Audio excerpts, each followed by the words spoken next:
Hello. Hey, Habitat, how's it going? This is Ian Christensen from Fantastic Dimensions, hanging out with fellow Dubliner Lloyd Collins from Hello. Jarl DM. So, Lloyd and I played in a game last night, and we wanted to talk to you guys about some things that we were thinking about afterwards.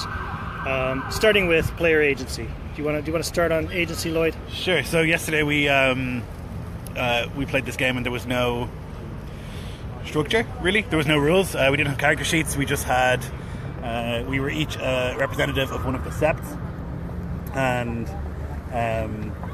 we kind of had an idea of what our septs did, like what they were good at, and then we were basically just told by Ian to just like figure it out and feel it out and bring whatever we wanted to the session, and it was really satisfying. We all had like our own agendas and stuff like that. We all had like our own plans, but they weren't like set in stone, so like it was welcome, or we were welcome to like just create stuff, which was really nice.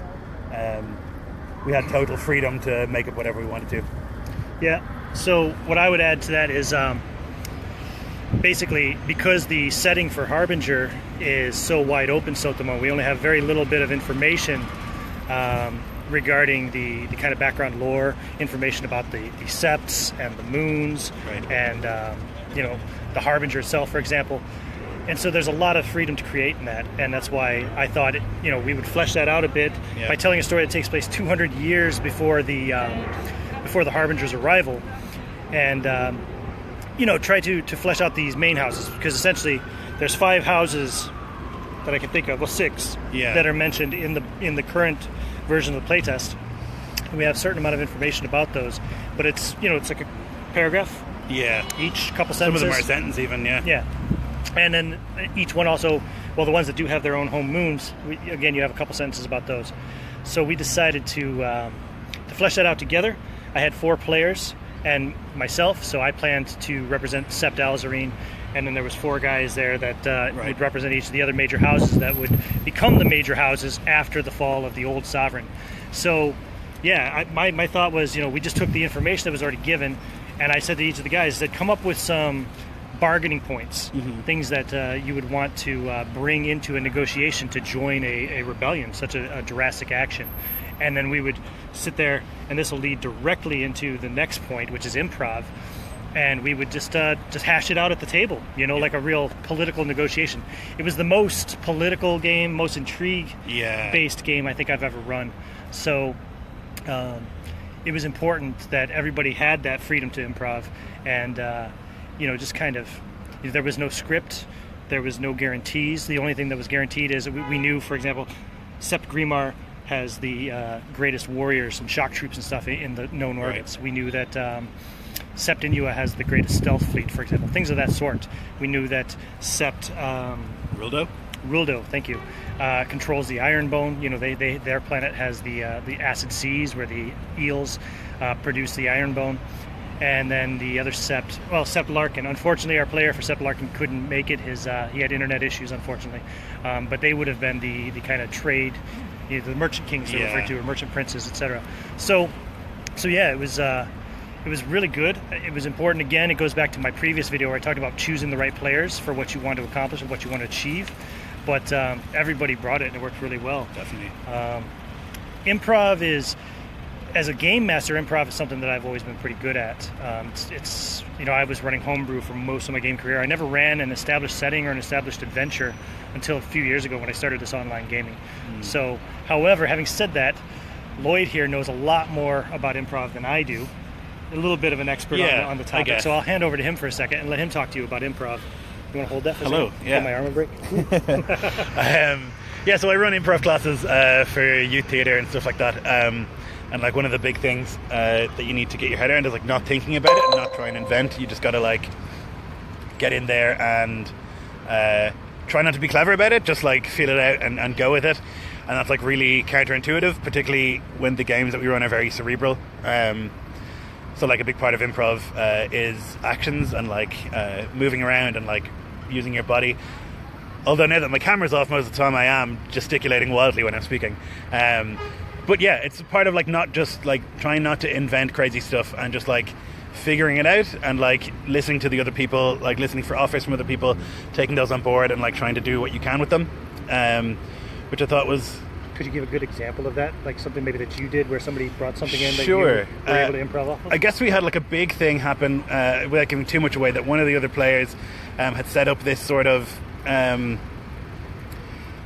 like spy, like espionage sort of net that put us in contention. And so rather than just be like, okay, that's fine, that's what your Sepp does, like my character in that game is from Sepp Grimmar. He's extremely he's like a warrior, he's like an old ass soldier, he's extremely used to like dealing things with things face to face, and so he had real trouble like accepting that was okay, that this guy had set up this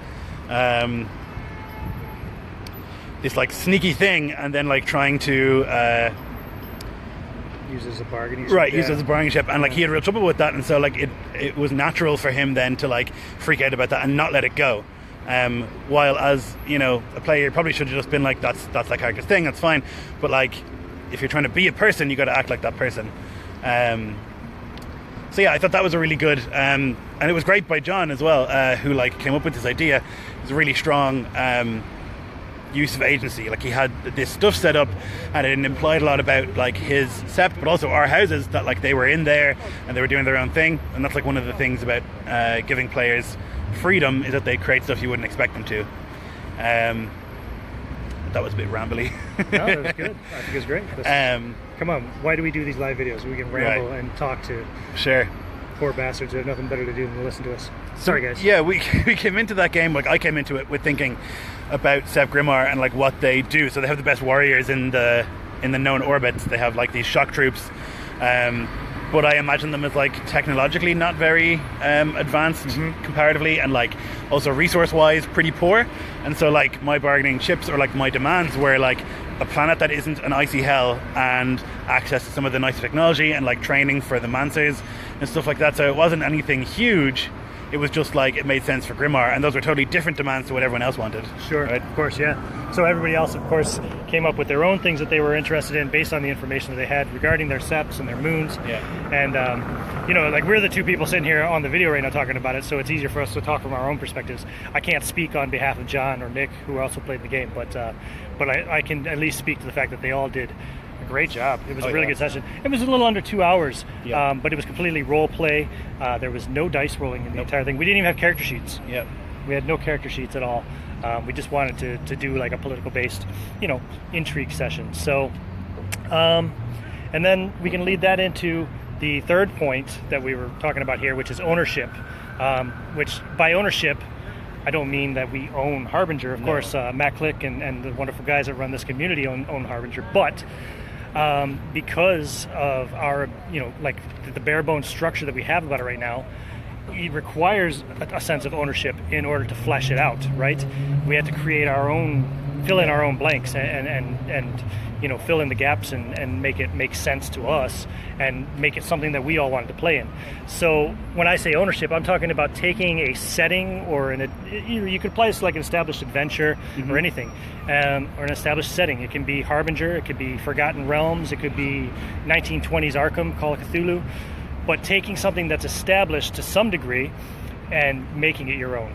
So, you know, I've seen a lot of this with Harbinger. It's a perfect example, especially with the community that we're talking to right now, because there's so many of you guys out there playing the game right now, and different. There's a lot of brilliant, great game masters running games, and you know, each one has made the setting of Harbinger, the Bastion and the known orbits, their own in their own way. You know, my vision has been maybe a little bit more technologically heavy than perhaps the original vision by the creators.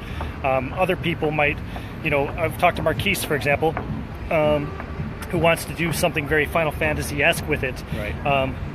And he also had that brilliant idea, what was it called? The Astropunk idea? Yeah. When he came out with that idea back during the first version of the playtest, I thought, man, that's such a really unique look at the setting. So, you know, I would encourage you all to try and do things like that. It exercises your own creativity, and it also allows you to tell the kind of story that you want to tell, even if you're doing it within an established universe, setting. Even in an adventure module, you can do that. There's no reason why you couldn't take a 1920s Call of Cthulhu adventure and set it on a space station in the 23rd century, just with a little bit of kind of fleshing out. Just take the core ideas and translate it into whatever setting you find evocative. It doesn't have to be the futuristic sci-fi. That's just something that I love. But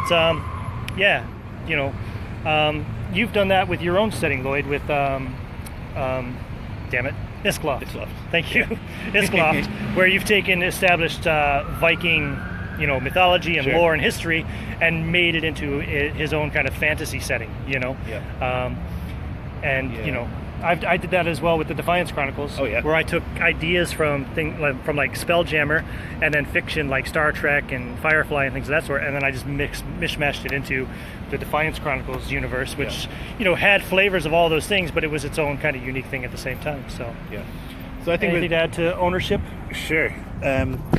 So I think with like Harbinger, particularly for me, like there's really strong 40k vibes, and I adore that setting, and so like that like inexorably bleeds into my Harbinger games. Like I'm going to there's a similarity definitely in like that there was once great technology and now it's not there anymore, which I think is a really cool way of doing it. And it was cool yesterday in that game, which we talked about a little bit earlier, is that like there's an implication that there was much more tech before Harbinger came, and like in the years leading up to it, like the technology was much better than it is now, which I think is a lot of fun. So yeah, I would steal from lots of things. Like I'm stealing your Ghost, your Angel project from my Harbinger setting, which I think is amazing. And like it's just like take the things you like, smash them in there. You don't have to run it exactly as is. And one of the things that's nice about Harbinger at the moment is that there's not a lot that's set in stone. Really not a lot that is nailed down, and so it allows you to make your own choices and your own decisions and add it to it however you like. And so it's obviously going to be flavored differently for everybody. And it's the same with like Forgotten Realms. Like I'm running a Drow game now, and that is like it's not set in the current Forgotten Realms lore. It's set way back when. But I just pick the bits that I like, the bits that I think are suitable for my game style, and I just throw them in. Yeah. Let's give some shout outs and maybe look at some comments here and see. We've got a few people with us. Okay, a few have left already, but we'll go back here and see. We had Rob Coletta with us and Matt Click, Chekhov. What's up, lads? Check says, all right, lads. Matt says, both of them. Yep, both of us. See, look, same frame. We live in the same city, just on opposite ends. Like, how long would it be to drive from my place to your place? Right, 40 minutes or something? Yeah, not long. Yeah. Well, it's long enough. Long enough that we don't do it often enough, yeah. But Michael Sham was here. Hello, Mike.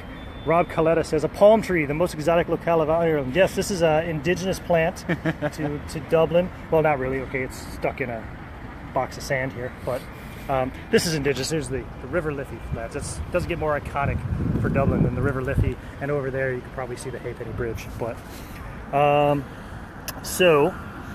Michael Shem says, ooh, I caught it. I guess he means the video, maybe? Game, yeah. The video or the game, I'm not sure which he means, but we're glad you caught it, whatever it is. Hope it wasn't the flu. Chekhov says, what the hell is a palm tree doing there? Like I said, it's imported.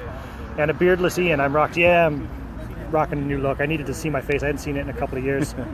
Barker was watching. He said, yeah. Sam DiMercurio was watching. What's up, Sam? Jeremy Lilly says, always awesome to see people in the community together. I agree. I've done this with a lot of people. It's really more so with the OSG than with the Absolute Tabletop, but it's a lot of the same community anyway, bleeding over. Yeah. So, you see guys getting together, it's always cool. I think if you get the chance to meet up with any of your gaming buddies, your online gaming buddies, if you live in the same country or nearby countries, you should do that. Because it's just fun to see people. It's always fun to. Well, you spend a lot of time with them. For real. Online. So you've kind of done a lot of the getting to know you stuff already. Exactly.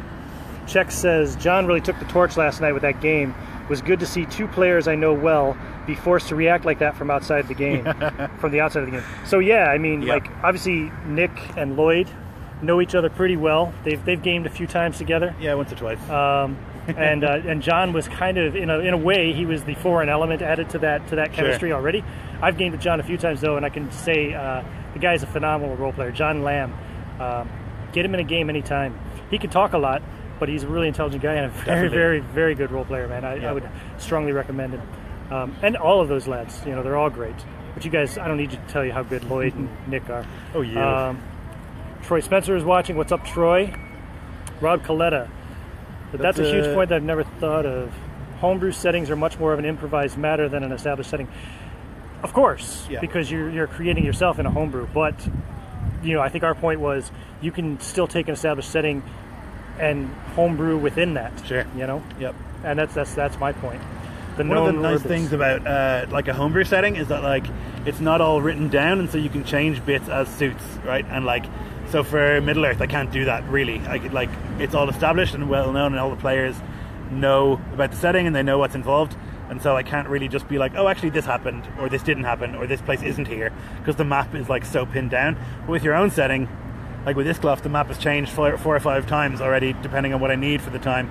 And like places change, locations change, people change. It's kind of, it's easier to improv a homebrew setting, I guess. Yeah. But you made an interesting point to me earlier about that, in that you did something that allowed you to be more creative within the setting of Middle Earth.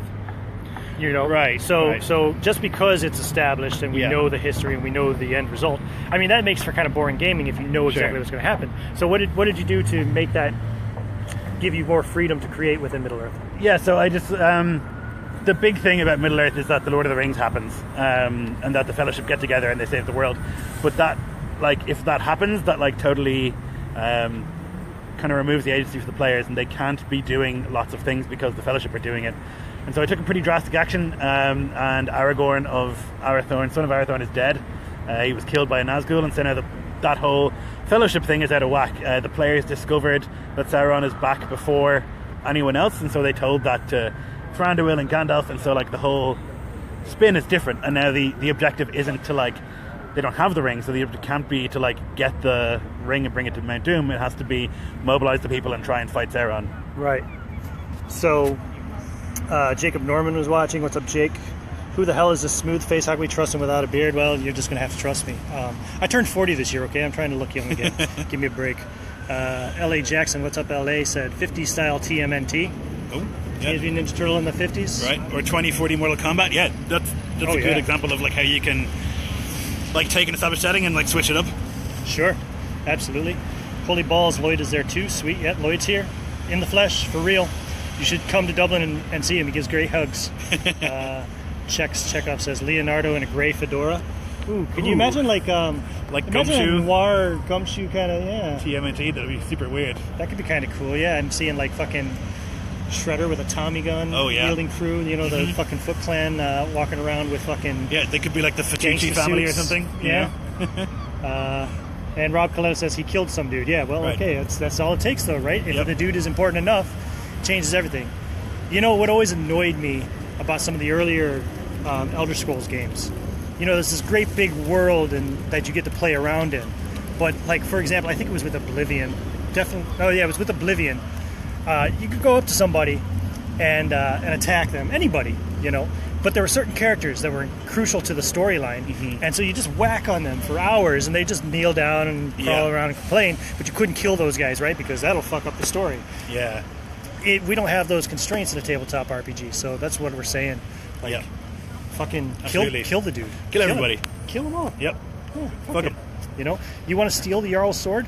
Do it. Splinter is already a rat. Yes, Splinter is a rat. And Rob Barkley, my beardless brother, is watching. What's up, Barkley? So, yeah. Anything else to say on it now? No, I don't think so. I think we covered it. Yeah. Rambled a bit. So, again, I'm Ian Christensen from Fantastic Dimensions. I'm Lloyd from Jarl, DM. So check us out on YouTube if you haven't already, and check out Harbinger. Get on the playlist if you're not already. Get in some Harbinger games and play it. It's a lot of fun. So, all right, lads, we're going to sign out. So see you later. Peace.